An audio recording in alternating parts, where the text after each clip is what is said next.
Hello everybody, welcome to the channel. This is going to be the first video we're going to be doing. This is going to be based off the Ruger American rifle. This particular gun I've been hunting with for the last 2 seasons, and I've gotten pretty good feedback as well. As first things first though, examine the gun, make sure it's empty, which it is. Click. So first thing I want to touch on with the rifle is the trigger. The trigger for a gun was $470 now. I believe I picked this up for like $429 at Cabela's a few years back. But the trigger on this gun, I have absolutely no complaints with. So regarding it, it's adjustable from 3.5 to 4 pounds. Single stage trigger, and it has very little take up and very little creep. So I can't really complain much there, especially when you're talking about the price point of the gun. Next thing I want to talk about is the bolt throw on it. So this particular gun has a 70-degree bolt throw.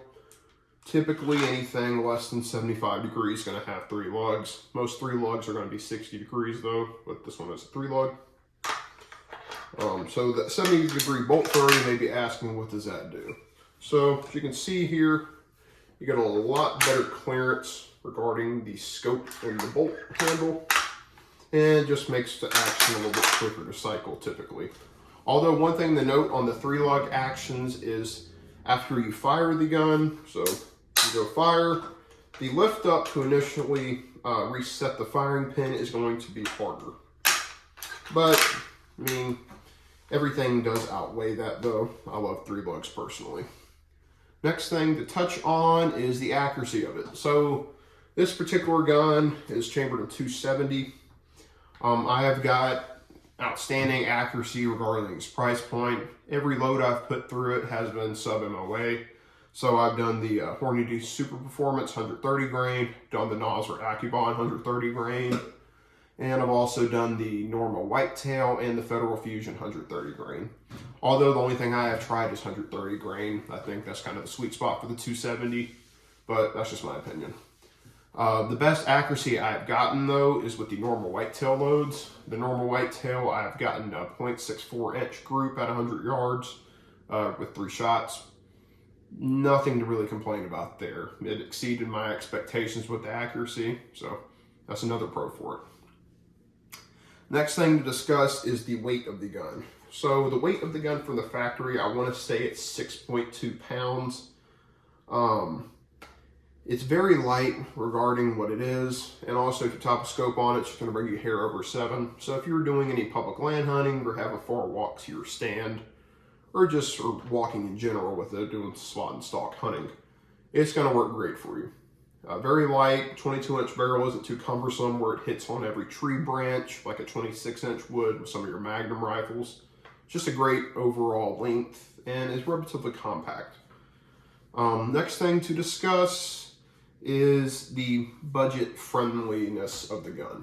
So, like I mentioned, I paid $429 for this. I've seen them at the local sporting goods stores for $470.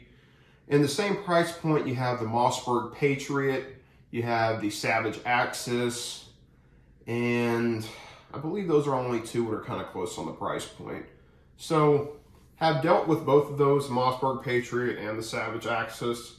I can say this blows both of them out the water regarding the fit and finish of the gun and just the pricing of it. You're getting a lot of bang for your buck. You're getting essentially almost a match grade barrel, you're getting a smooth action, and you're getting something what can be a platform for a precision rifle. I've seen people do these in 308 and 6.5 Creedmoor who have done 1,000+ yard shooting with them. Just building off of the action in the barrel, putting it in a better chassis, different trigger in it, just upgrading a few minor things, you can have yourself a really good shooter. And the next, I guess, last con I'm going to, pro I'll put on it is going to be the caliber selection and the models. So regarding the Ruger American, they have the Ranch, they have the Predator, and they have the Go Wild, so that's the camouflage one. It has a bronze Cerakoted barrel.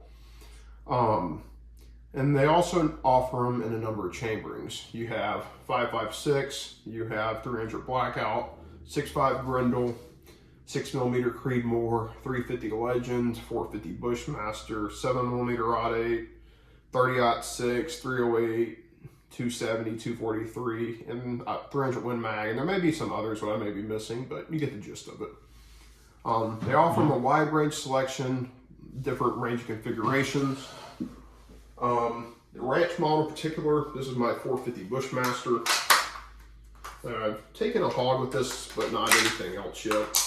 But, you know, it has a 16-inch barrel from the factory, weighs 5.5 pounds. Just have a cheap Redfield on it, 1-6 power. Works just fine for what it is. That gun is topping the scales at a hair over 6 pounds, so walking with that one is just a breeze. The next we're going to label some of the cons. First starting with the stock. The stock, I mean, you have to take it with a grain of salt for what it is. This is a synthetic stock, does have a good bit of flex to it, and it just feels kind of cheap, but that's what you're going to expect in a price point of this range, so I'm just kind of nitpicking at it. Next thing to mention is the forearm flex. It does have a good bit of flex with it, as you can see. Putting a bipod on this gun, which I've tried before, does kind of hinder the accuracy depending on how much forearm pressure you're applying on the gun, so that's one thing that can take into consideration. One thing I have seen as well from working at Academy in the past is the quality control of some of them. It's not as bad as Mossberg. I've never seen anybody's quality control as worse as Mossberg. We had sent back so many of those guns. I wouldn't recommend ever buying one until they change something. But the bolts on some of the guns I've experienced can be very sticky. So some of them from the factory, like this particular one, smooth as you can get, no issues here. Others I have seen where the bolts are very, very sticky, where you kind of have to almost force it in and force to close the bolt. That's just from what I've noticed. It's maybe probably like a 1 in 10 if I had to guess the rate. But the Mossbergs are like a 50-50. You have a 50% shot, you're going to get a half decent gun. You have a 50% shot, you're going to get a horrible gun. And it seems like you get a more horrible gun most of the time. Next thing to mention is probably my most hated feature about this gun is the safety. Granted, there's nothing wrong with having a safety on a gun, but this one is obnoxiously loud. Even when you try to be quiet with it, it's just still kind of loud, especially if you're hunting in closer range situations. I had a deer, it was right at 103 yards with a rangefinder. I ranged it, clicked it off safety. Next thing I know, the thing is eyeing me down. And of course, I was able to get a quick follow-up shot with it and take it down ethically. But that's just something to mention. It kind of decreases the amount of time you have from the time the game spots you and stuff like that. Next thing I have to mention is probably the last thing. I couldn't come up with too many cons for this gun because, I mean, it's a great overall gun. But the next thing I have to say is the barrel finish. As you can see, the barrel is a matte blued finish. And I've noticed a few things with it. Remington 700 kind of has a really similar finish like this. And so does the Mossberg Patriot and the Ruger American and some other guns in the price point. But these finishes just kind of quite frankly suck.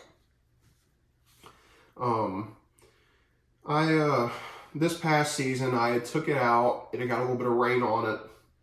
Just did a mediocre wipe down of it. Just got a rag and wiped it. But the next day, I had a little bit of surface rust popping up. You usually fix that with just applying a few coats of oil on it. But it just kind of annoys me.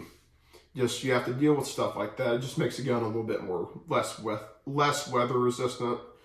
And one gun which I have not mentioned yet, which is a little bit more. At the time, you could find these for about $500, but now I find them for less than $600. This is a Weatherby Vanguard. This has the gloss blued finish, kind of like how the Winchester Model 70, the Ruger M77, and the Tikkas have it as well. But what I've noticed, these finishes are very durable. I've had a bunch of rain on this one. I've took this one out hunting numerous times, and I have not had a speck of rust pop up on here, treating it the same way I do as the Ruger American. But that's something you're going to see in a lower price point gun. So, all in all, verdict is I would definitely recommend this gun for anybody who doesn't want to break the bank or is just someone who's getting into hunting in general. For a price point at $470, I don't think you're ever going to find another gun on the market like this. Shoots great, great trigger. And yeah, it does have a few cons, but that's me really nitpicking at it. Overall, it's a great gun for the money, and I definitely recommend it for anybody. That's going to sum up the video. So everybody, thanks for watching. Please subscribe for more content, and if you have any other suggestions or any questions on the gun, leave it in the comments. Thank you all.